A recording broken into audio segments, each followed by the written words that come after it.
So this panel is called From Rails to Returns, the Rise of On-Chain Capital Formation. So we're talking about starting to invest. So now that the new foundational rails of finance have been built, the traditional investment lifecycle is undergoing a fundamental shift.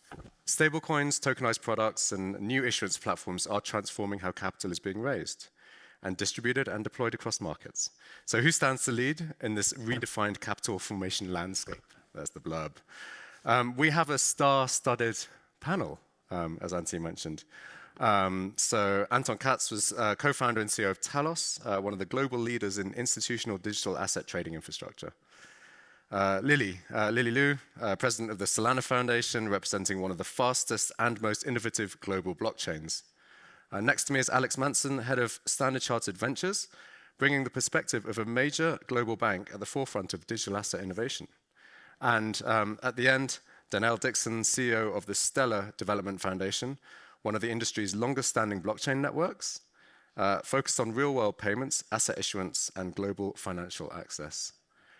So let's dig in. So before we talk about on-chain capital formation, let's talk about the rails, because we're talking about from rails to returns. So are we over the infrastructure phase? Are we truly past the rail laying phase? Are there still gaps in the tech, in the regs? This isn't a reg panel, don't dive in too much on that. User experience, or are there other gaps? Are we finally over the public versus private chain debate? How do low-cost, high-throughput chains change what's possible in capital markets? Both of you represent low-cost, high-throughput chains. So why don't you lead? Denelle or Lily, do you want to take the lead on this one? Are we past? I think we are. I think we're past all the foundational points of like what the infrastructure looks like, and we do need to see better interoperability amongst chains. We need to see bridges to be more available and to be secure across them. But for the most part, I think that that's done, and I also think the public versus private question is over. I think that if you want to use this infrastructure in the way that it can be really amazing, then you want to have a public chain and you want it to be global. So I think that permission chains that are private, they're going to be useful, but they have to come and interoperate with the public chains. Yeah, I think that the opportunity to kind of release and build this organic grounds up community around shared financial infrastructure, I think that window, ironically, is relatively close today versus even 5 years ago because of regulation. Because of regulation, and a lot of this was sort of hands-off for much business and corporates, whatever, that have existing distribution today, what it meant, they were not playing in this space, and we remember what happened with Facebook and Libra. So as a result, it actually created the space to do the really hard thing, which is to launch open source code and attract thousands of developers to leave their existing lives and take a risk on this infrastructure. And that's something that you need years and years to do because it's really hard to inspire an entire movement for people to come and do that. And that window of time, I think, was actually available because folks with existing distribution, as we're seeing today, large corporations, they could not do it. They were not allowed to do it. The cost-benefit analysis was not there for them. But now what you have is, because corporations more or less can do that now, they bring in 40, like 50, 100, maybe even more millions of distribution today, and actually closes the window for folks to do something which is truly open systems, open source. So ironically, the more regulation has been supportive, I actually think that it becomes a challenge to build truly open, decentralized systems today afresh. And so I think that that actually starts to close the window, or maybe has really closed the window for folks to build, for lack of a better word, a new L1 or something like that. And I think that what that means is, in the same way that you can't build Uber in 2025, you had to do that in 2012, 2014. Imagine someone trying to compete with Google on the same with the same set of technology today. That's just not really a thing, and you have to compete. You can't compete with Google search today with AI. Okay, fine, that's a separate conversation. But I think that window is very narrow, if not relatively shut. And it's not just launching a new chain, it's building a developer community, which is way harder than building a chain, which is why there's been tens, you could say even hundreds of chains, and there's only 2 developer communities on the first. The second is, I think that the framing around private versus public has always been, to me, a little bit the wrong framing. I think that if to me, like the reason we're all in this is, can you build the global financial layer that 5.5 billion people in the world can access? And as a result, if that's the way you see kind of like the end game and the end purpose that should unify all of us here, I don't think that the first way to structure that is like, okay, what's public or what's private, right? That's like looking at the internet and thinking, well, we're going to have some part of the world on the internet, and then some part of the world on the intranet, and that's of course not the way it worked out, because as it turns out, all people want to have access to all of the information and then use whatever applications. And I think that's actually a fairly decent model for how people are going to approach using financial infrastructure, Internet of Money. So to me, I think that's always been like a little bit of an insufficient way of framing, public versus private. It's like saying the public versus the private internet. I don't think that's the way anyone thinks about it these days. But UX does need to improve. Yes. Said that. Always. Agreed with the UX on both types of chains. No, it's interesting. I will, Alex, I know you work in the ventures part of Standard Chartered, but I think all of us, we've seen financial institutions go from like, we will never ever touch Bitcoin, cryptocurrencies, public chains. We will only use private chains, and there's the whole exploring of private chains phase. So I think that's where that came from. But what I'm taking away from this is like, firstly, we don't need any more new chains. They're good enough as they are now. Says the people who are building Although chains few on are stage. coming up. Right. Yeah, I know, but I'm not sure that's coming really up. true. okay, Chains. chains are done. You love new chains. But we think the people here think chains are done. Now, what about the privacy issue? Because when you talk to certain folks in financial institutions, they will still say no to fully open, permissionless chains, and they will give reasons. They may or may not be correct in those reasons, but they will give them. Do you have any thoughts on, and sometimes the reason is privacy, right? I don't want my competitor seeing everything that goes in and out of my bank. Do you have any insights on how that's evolving? Well, that's something that we need to really tackle in 2026. I think it is interesting when people talk about privacy, a lot of times they think about the retail side of privacy, but really it is the competitive side of privacy that is the issue that we really need to protect against, at least if you want folks to come on chain and to be able to feel comfortable there. But I think that we're already moving in that direction to be able to help to support the privacy angle, and we need to see that. I mean, I think that there was, especially because of where the US regulation was around this, it was a lot harder in 2025, 2024, and I think now it's more, or early 2025, now it's open, and I think we've seen 6 months of already development around that. So I think we're gonna really tackle that this year, and it needs to happen. So we'll be able to get privacy on public infrastructure. We already have some of it. I mean, Solana has some, we have some, like there's privacy that you can see and you can leverage. It needs to, I think it needs to be, there's different things that we need to input into it, and ZK is gonna be a big piece of it too. Okay, I just wanted to land that point. Thank you. Let's talk about on-chain capital formation now. So instruments, so moving on to investable instruments themselves. So what's the panel's views on TradFi assets tokenized versus digitally native new instruments, which are possibly more interesting? We'd love to hear your views, and maybe touch stablecoins, because everyone has to talk about stablecoins. Are they really relevant for on-chain capital formation, or are they orthogonal? I guess, Anton, you haven't. Yeah, sure. You have a crack. Yeah, look, I mean, I think that I hope that everybody here agrees that the end goal here is definitely native assets, right? We keep saying that all assets are digital assets, and I think that that's exactly where we're headed towards. Now, the question is, like, do you get there in this leap and you immediately go into, okay, everything that's now on chain, every asset is on chain? Reality is slightly different, right? I think what we're going to see is that we have to take the necessary step of actually adopting capital markets, adopting some of the instruments too on chain, and that's kind of like tokenization plays that role of almost like providing backwards compatibility to the traditional sector, right? Because the traditional institutions, like our clients, still have to continue providing the kind of services they provide to their customers. They have risk systems, they have back office systems, front office systems, everything that depends on a certain life cycle. Now, ultimately, I think without a doubt we're headed to a native representation of assets on chain, and that unlocks quite a lot of things. I mean, outside of 24/7 and mobility, but things like programmable yield that is distributed as a part of just owning a security or a stablecoin. I mean, there's quite a lot of capabilities, collateral management, right?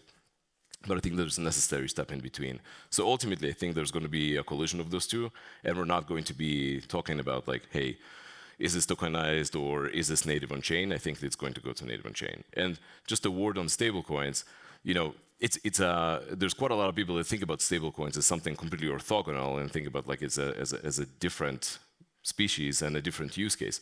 But the bottom line is like it's embedded into the asset class. If we have any hope of tokenizing traditional assets, if we have any hope of making good progress on native tokenization or native assets, there is a cash lag component to it. That cash lag component right now is expressed in stablecoins and has to move at exactly the speed of those assets that we're having on chain. So cash and stables, I think, are going to be a key component of tokenization and native deployment on chain. Spot on. I was actually talking to someone yesterday in the foyer, and she said that she now asks for her capital call, so she runs a fund. So she calls capital from her investors every so often. And now she, instead of receiving bank wires, she much prefers to receive stable coins because it's just instant and done, and she can do the next thing with it instead of like, oh, checks in the post, I've sent the SWIFT, but I'm not sure it's President's Day or it's a weekend. Like she just gets it immediately. So maybe that's the cash leg, and then the asset on the other side is the venture. Well, I'll jump. I would have said this about stablecoins, but I'll jump to that. Just building on your point, which is, first, I think you're spot on. It's an integral part of the ecosystem, and it's a very important instrument. One, it's 24/7. It's efficient. It's payments using stablecoins is global liquidity, etc.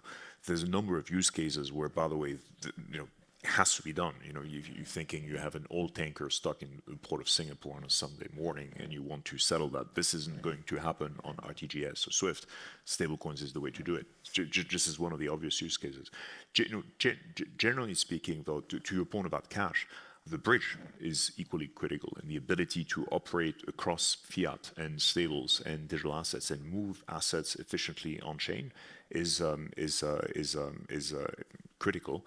And not that easy. So, SC Ventures, we're really a venture buildings arm. More often than we invest in partners we deal with, but we build ventures. We build one of these ventures, which is Zodia Markets. So Zodia Markets, to put things in perspective, net minted some between 20-25% of USDCs last year. And so it's 70 billion in volumes, which, by the way, I think is just minuscule in terms of overall volume of payments, but it's a meaningful part of what we're doing in stablecoins in the industry, generally speaking. Now, there's a big bank behind us. I can open a bank account. That's kind of what a bank does. When I open a bank account, I can on-ramp, I can mint, there's a FX leg, I can burn, meaning we can take Aussie dollars in Sydney and give them to you in US dollars in, say, New York in a few seconds, less than a minute. It's not obvious. As a deposit or as a stable coin? Either. Or as whatever you want, the customer wants? The vast majority of stablecoins would exist for exactly these few seconds, which is what I'm talking about, net burning. It may or may not be the right store of value. If we can talk about yield-bearing coins as a store of value, which is, in my mind, probably the better alternative. Vast majority of these stables exist for a few seconds for the moment of a transaction. So the ability to juxtapose, mint, move, burn. Mint, move, burn. Done. The values means transmitted. Correct. Yeah. And the ability to juxtapose cash and a traditional bank account together with the ability to move assets on-chain efficiently, quickly. I mean, T0, global liquidity, 24/7, which no financial institution can do on a core banking system today, is the trick. And that makes it a killer app in terms of cross-border payments, for example. The second point is and we're going to go back to the native versus tokenized existing assets. Another one of our ventures is Libera. which is a tokenization venture, really. So Libera tokenizes assets from number, started with government bonds, lots of treasuries, money market funds. Now, it created the Ultra, which is one of the top 10 yield-bearing coins. I want to say about $1 billion market cap. Which, again, So they take very, existing very assets, wrap them, put them on. It's native. It's native, though. It's native, though. So the golden record is on the chain. And to me, this is a very good example of what it means to be trading natively digital assets, as opposed to I've taken an asset which I'll tokenize, and so I can settle it on chain. To me, there's an analogy which I hope is intuitive. Thinking a few people in the room are old enough to remember music and LPs, and then we went to CDs, and then now we have Spotify. So Mini discs. You forgot mini discs. I love music, and so I've gone through this whole thing. But remember CDs. There were two ways you could get CDs, right? You could digitize an LP, an analog recording, and that was okay. You get a warm sound, from good old LPs and all that. Or they were natively digital, which was the real thing. And I think this is the way to think of it. Both will coexist for some time, because at the current stage we're at, there's advantages and pros and cons of dealing with. But ultimately, of course, we'll deal with natively digital assets on chain, where the chain is the golden record, and where we get all the efficiency, cost, transparency, and all the advantages of being native on chain. No question about it. It's interesting the motivations. Hey, do the chains care? Do you care if something's a wrapped thing or if it's a native thing, or do you just want it's just all TVL ultimately, and you're relying on the speed and velocity?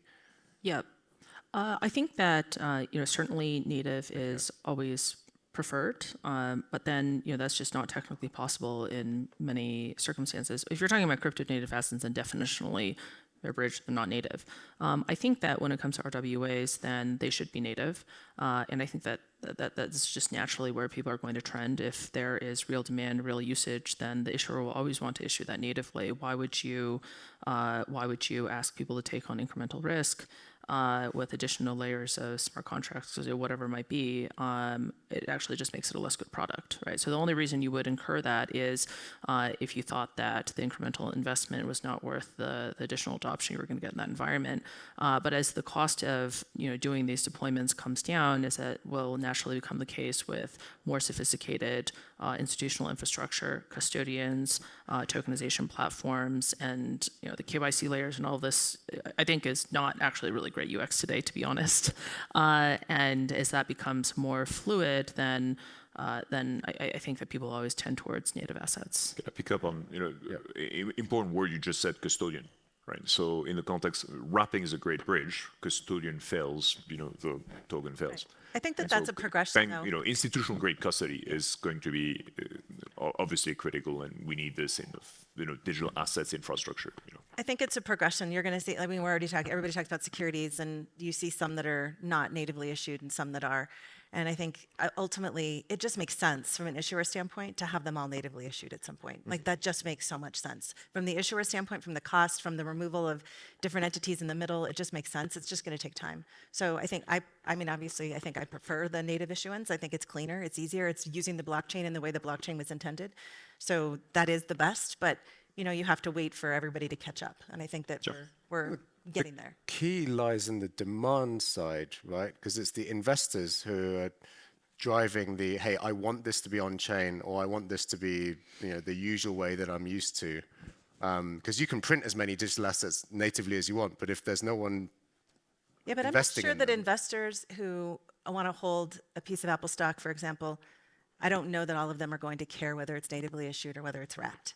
If you dig into it, you should, because of the extra risk. But I think right now, I just don't think that matters as much. But the issuer should care. Like the entity that's issuing should care, because it removes the intermediaries. It just makes it simpler. It's very clean. You have the gold standard of where the asset was issued and who's the owner of it, those things. So eventually that's a thing. I think I disagree a little bit. I think that was the case maybe a couple of years ago. Like I would completely agree with you then. The clients would just say like, look, whatever this is, like we care about digitalization. Also not clear that they actually did care about digitalization. Yeah.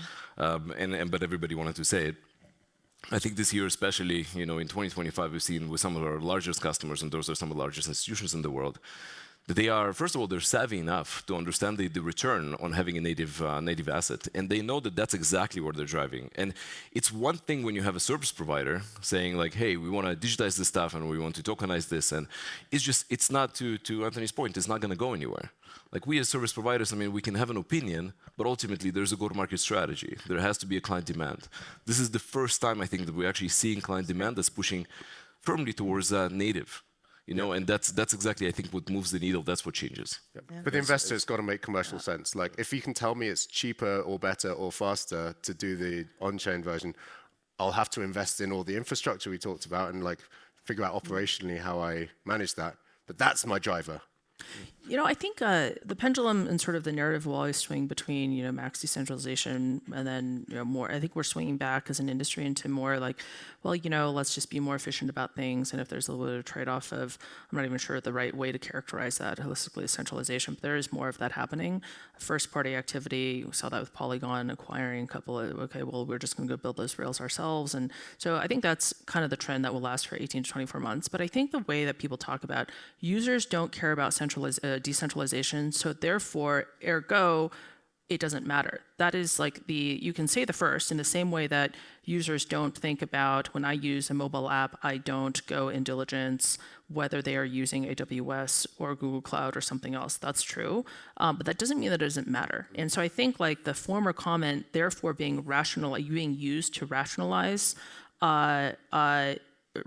things like, we can call a centralized sequencer that runs on a single AWS instance. In Seattle, we can call that a blockchain. Like this is now just disingenuous logic. It's not even logic. Okay, so you can both make the statement that users don't care about decentralization. That does not mean decentralization doesn't matter. Okay. And I know we're going through this phase right now where we're going to prioritize efficiency over decentralization. I think that's going to last about 18 to 24 months. And we still really do have to care about that. Okay? And it's easy to say we don't care about it because it's always easier to execute an environment where you can decentralize everything, right? One or two people, of course it's the most efficient. No one ever challenged that. That does not mean that that is long-term the most secure, robust, scalable system to be had. I mean, every now and again, we're reminded. This conversation makes me think of an argument at home over the weekend where I said something along the lines of, you just overrode my rational argument with an ideological point. This is not a good conversation. Right. And you can tell how much trouble I was in at that. I also think but the point is, we have some dogmas, and then there's a market. And in some ways, you're spot on. So some things are arguably right or wrong. As an operator of the financial rails of the future, I want to be chain agnostic, I want to be coin agnostic, I want to be lots of things agnostic, because ultimately it is clients and the market that will tell us what we need to do. But I do think it's clients in the market, but Lily's point is a valid one. Back in the day when I was at Mozilla, we were building a mobile device that was trying to compete with Android. It was based on HTML5. We were like, everybody should care about this. This is simple, everyone can build here, there's no walled gardens. And everybody was like, we don't really care. We just care about how you get into market. But the truth is, it matters. Doesn't mean it doesn't matter. It matters. And that's why decentralization is crucial. Openness is crucial. All these things are so important for infrastructure. It doesn't matter what's built on top. You can wall your gardens. You can do what you need to on top. But the infrastructure layer, there is no question. Nobody's going to understand necessarily like why that matters. Not everybody has to understand that, but we do. And from an infrastructure standpoint, we always need to keep that open. We always need to keep it decentralized. And I think that's the point that we can't lose. Yeah. I think another observation that I think is kind of subtly represented is, so we're talking about building network and Rails, and that is broadly available to all app builders, all asset holders, basically all people on the internet, 5.5 billion people. But what I've noticed is that much of the talent that comes into this industry, of course, is coming typically from private sector, and typically, at least on the tech end, comes from Web 2 background. So implicitly, the worldview that people have is they come from the app builder world, and they're coming to build infrastructure. So they bring an app builder perspective to building infrastructure, and I think that there are a number of, and these are actually orthogonal things, because network infrastructure is something that wins through horizontal integration. You want to be integrated everywhere, okay? And you don't actually own the applications. But yet, a lot of people come in and they bring a vertical integration mindset to something that actually wins through horizontal integration. And I think that's also one of like the kind of orthogonal, I actually think it's like a contradiction in terms really, which is driving some of this, open source infrastructure is acquiring operating businesses. I'm not going to say that's, never a good idea, but there's a little bit, people are going on this kick of like, okay, well, I'll just go build it myself because they have a little bit of this like, I'm an app builder. Yep. I want to own everything myself. Their first instinct is there's a problem, first party solution, right? And that may be true with an 18-month period, and there will be places where that's a good long-term plan. But then what you also do is you then inherently give up a little bit this idea that you are building an open source community, which ultimately is the greater aspiration, right? And that's the harder thing to do. So I think that's like, to me, a little bit of like this sort of meta trade-off which is happening right now. And efficiency versus resilience, is it that kind of build mentality? a platform, build a community. And I do think that in a number of the cases, the folks that are going and buying or building themselves is because they don't have the community to go do that, right? So maybe that's too bold of a critique, but that would be my objective observation. And I think that that all sounds good and easy now because we're all trained to be first-party builders first or buyers.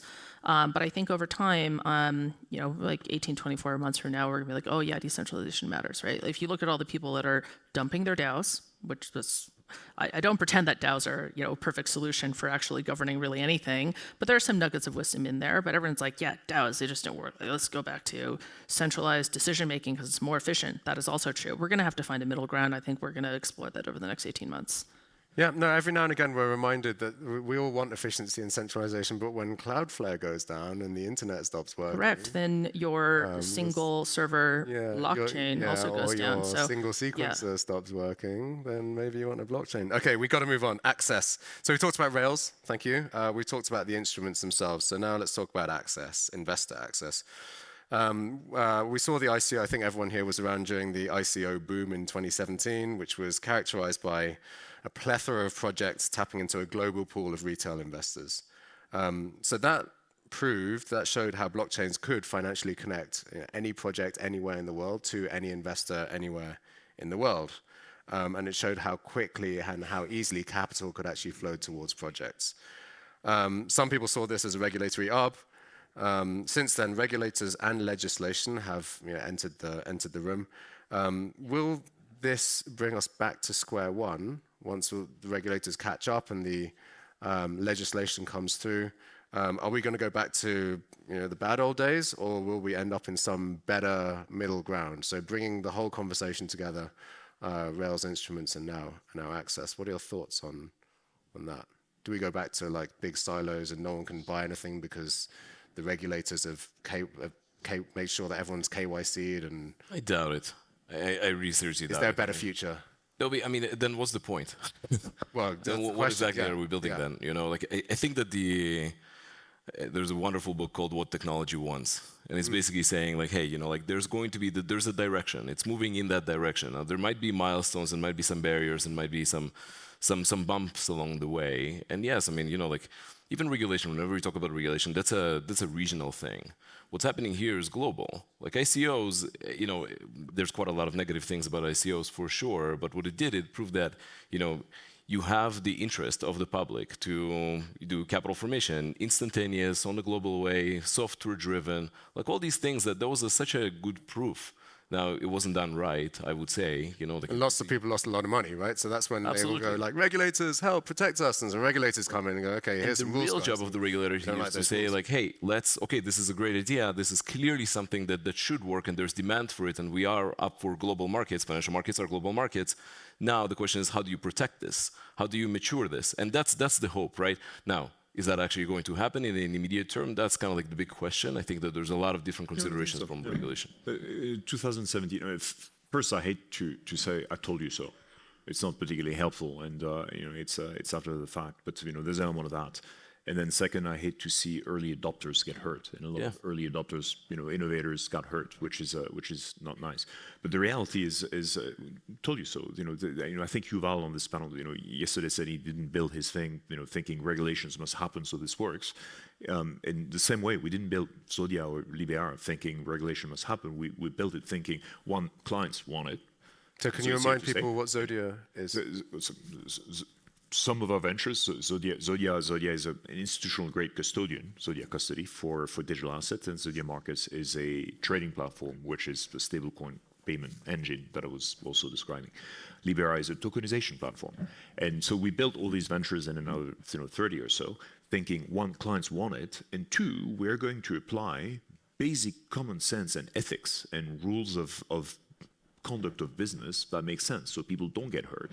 And this is how we got to institutional/bank grade before anybody wrote the code of what it means to be bank grade and complying. Complying with what when it didn't exist. So there was an element of just applying rules that we know are right ahead of regulations in order to satisfy market demand. And any one of the businesses today that are here, again, reflecting poorly on the 2017 era, any of the businesses that we conduct today have to, in my mind, sort of abide to the ethics in the first place. Don't break the law. That's kind of a given. But also basic rules of conduct of business that we would expect responsible actors to observe. Yeah, I think the issue is different though. The issue is that we're trying to figure out if the regulation is going to block some of that progress or get there. And you're saying like, okay, we have to abide by the law. In some cases, we don't know what the law is. Like sometimes we have an ability to say like, okay, this is exactly how we operate, and that's the easy cases. We're not there yet when it's legitimately easy to see that. So I think that there's still something. But that's sort of my point exactly. In which case, have a think. What's right? How do you do it right? Yeah, but we're not going to go back to the bad days, I don't think, of like a regulation that's going to try to like trample everything. There's going to be some countries that aren't good, that are fearful. They're just fearful of the tech stack, and they don't understand it, and they don't know if it's going to harm what they're doing. But I think we're not going to go back. But this is exactly what happened with the web too. When the internet was founded and everything was pulled together, and there was a lot of fear around that, and there were governments that were like, oh, we need to regulate the infrastructure, we need to regulate the internet. It just took time, and I think that we're a lot further along with that. But so much of it is we have to constantly, as an industry, one of the things that I don't think we did very well in the Web 2 days is articulate why this is really beneficial for all of the different countries, for all of the different constituents in those countries. I think sometimes we lose sight of that, and that's part of our job. If we're going to bring this technology forward, if we're going to work with TradFi to make it happen, then we also need to say, this is why it's useful for you. And that's part of, I think, what we need to do. And I think we're doing that, but much better as an industry than, frankly, that we did in the old days from the Web 2 days. So I think there's going to be fits and starts all over. But I mean, and I think that that's such a great point that we don't know what regulation is, but we also didn't know what regulation was way back when. When it came to privacy and the internet, everybody was like, oh, we have no idea, but we know, we'll figure it out. And we didn't do a great job of figuring it out, but I think we're doing a better job now here in the Internet of Money. I mean, the one thing I would say is it's obvious, and I think it should be obvious to everybody, that the conversation with the regulators right now is a lot more productive than it ever was before. For sure. Like this is, the relationship we have with the SEC, with the CFTC in the United States, but we do this broader, we do this globally. I mean, it's night and day versus 3 years ago, 4 years ago. So we're definitely headed in the right direction, I think. I think that's the point, isn't it? So in these conversations, we can't go back to, hey, let's use all the same old rules, because it was the old rules that prevented access in the first place, right? It made it harder for projects who wanted to raise money, loads of paperwork, and it made it harder for investors to invest. So I don't know where to find the projects. I'm not rich enough to invest in this private market thing. We don't want to go completely back there, right? So maybe I'm sensing some hope that in this round of conversations with regulators, we can increase access a little bit, make it easier to invest and raise money, using this technology, using this opportunity to reopen those negotiations. Just looking at, we're talking about on-chain capital formation, I think it's also fun to kind of look a little bit forward and think, well, on-chain capital formation for what? What are we going to raise money for, which is incremental to what you can already do in capital markets today, where you have, you could look at it and say it's actually fairly robust in a certain number of ways, but it's also extremely not robust in a number of other ways where, if you are able to have access to US capital markets and to an extent European ones and maybe some folks in maybe some places in Asia, then you're good to go, right? But that actually leaves out quite a number of industries and quite a number of economies that have no access to capital formation. So for example, I was in Bhutan recently, and we were just brainstorming about various things to do, and they don't have the most robust economy, and given various reasons, but they do have hydropower, right? They need $300 million to go build hydropower and then try to link that into, for example, Asian electricity grid. And I was just thinking, if people can raise $500 million in 6 minutes for like a meme coin platform, I see like surely we can go as like the world at some point and figure out how to create capital formation to build bona fide real world infrastructure. And so I think like that is an example of something where we should be able to leverage this capital formation infrastructure to actually be funding stuff like that, right? I mean, Double Zero, for example, where it's building real infrastructure in the world that is very useful. And I think another one that's going to become interesting, because when you're talking about building these new markets, it's always got to be a market that does not really exist today, right? Something that can't really be financed either at the same quality, speed, scale with existing solutions. So I think like probably for me, the most interesting one on the 3 to 5 year time frame is life sciences. Because what you have in order to like do real innovation in life sciences, you need a very sophisticated level of talent formation and capital formation, right? You've got to have the labs, the doctors, the regulatory regime. But the issue is that typically by the time you have that level of capital markets sophistication, you have very gummed up bureaucracy. That's what we see with the FDA in the United States. And so what you want to get to is you want to have 2025 capital formation sophistication with 1950s, 1960s sort of type 1, type 2 error sort of balancing. And that's actually really hard to find in the world because typically those things move in inverse directions. And so I think that if we can leverage these rails for creating capital formation in deserved places that just are completely off the map today, whether that be an industry like life sciences, whether it be parts like deserving infrastructure projects in the world, I think that's like probably where we're going beyond, we're going to tokenize this RWA and put it in a structured vault, although that's fine as well for 2026. Good point. So new business models. So no, I'm surprised no one's mentioned Deepin on that note. Well, I think Deepin is capital absolutely right. Yeah, it is absolutely a demonstration of that. Yeah. And I know Deepin, like Gartner Hype Cycle was the hottest thing 18 months ago, and a number of those tokens are having trouble finding a market for the token, even though the network is doing just fine. Yeah. So that's something that will also get figured out in the next couple of years. But to me, what's so interesting about crypto is, yes, there's the part of it which is taking existing institutional stuff, RWAs, stablecoins, structured products, and sort of mirroring those on chain. And that's a necessary step, but really where this is, I think, all going is creating new markets for capital formation, right? Enabling new capital formation that supports talent formation, because really in the world we live in today, there are very few places that have capital formation capability, have talent formation capability, and there's only 2 places that have both of those at scale. And we know who those are, and those are very large countries. So I think like the common explanation we should be on is how can you allow those 2 things to take place at scale? Because those are the 2 components, capital and labor, right, to create prosperity, right? Yeah, new business models. All right, so a quick fire round, and I think we might have some audience questions. So so 2 answers from each of you. What's the most overrated idea in tokenization today? And what's the most underrated infrastructure change happening now? So what's too overrated, what's too underrated? Denelle, do you want to start? I think the most overrated is that everything should be tokenized. I think that's the most overrated. I think the underrated is the focus around, we need to really focus around privacy and remove some of these barriers and do that kind of piece. Thank you. Yeah. I think overrated is like we kind of know we're going to bring all these asset classes on chain. So to me, that's not really a new narrative. I think it's just like in the execution mode as an industry. I think what's pretty underrated is what we're doing with creating new trading microstructure on chain.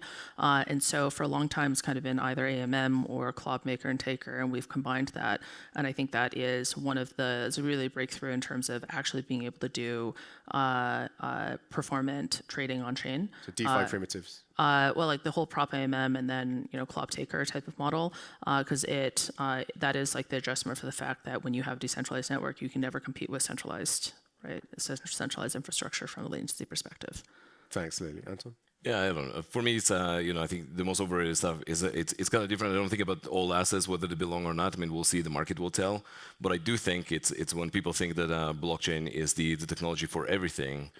I don't necessarily agree with that. I think that it's a phenomenal vehicle for settlement. There's going to be additional things, but like, do we move every single operation on blockchain? I think that that's terrible. Like when you look at that technology as a hammer to everything. And underrated is, I think, like we've built a great infrastructure from a technology perspective in blockchain. Now there's a couple of things that are still missing. I do agree that privacy is one of those things. For our clients, the financial institutions, that's imperative to provide the kind of services they need. So there's a couple of these primitives that need to be embedded and need to be native on chain. And that's kind of like the next level of progress in our industry. Thank you. Finally, boringly, we're sort of in agreement, and so sort of just build on that, agree with Denelle. It's not not everything is on a blockchain. Just being specific, we looked at and passed on the tokenization of real estate because when I see demand from clients in the market, we'll get on with it. But to me, this is one of the overrated ideas. Underrated. Privacy is one. You mentioned more. To me, broadly, what's underrated is the fact that traditional financial institutions are building institutional-grade infrastructure at so people what don't it takes to operate. Appreciate that. And I don't think people understand quite what that means. And the view from the native industry, I'm going to call it this way, that what we've been dealing with in the early days is going to be good enough going forward and at scale, I think is delusional. Cool. Well, if anyone wants to find out more about what they're building, come see Alex after the panel. So, guys, can we thank the panelists, please?